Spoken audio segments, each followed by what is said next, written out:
আপোনাৰ বাবে মই হোমবৰীয়া পুৱা এটা হ'ব নোখোজো, য'ত মনৰ বিপৰীতে গৈও দায়িত্বৰ বাবে নিজক সঁপি দিয়া যায়।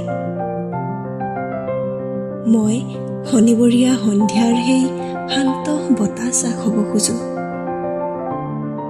ব্যস্ততাৰ সিপাৰে য'ত নিজলৈ উভতি অহা যায়, নিজক লগ পোৱা যায়।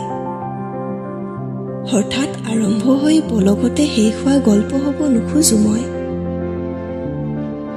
আপোনাৰ বাবে সেই দীৰ্ঘতম উপন্যাস হ'ব খোজো, য'ত শেষ হোৱাৰ পাছতো কাহিনীৰ মাজতেই বিলীন হোৱা যায়।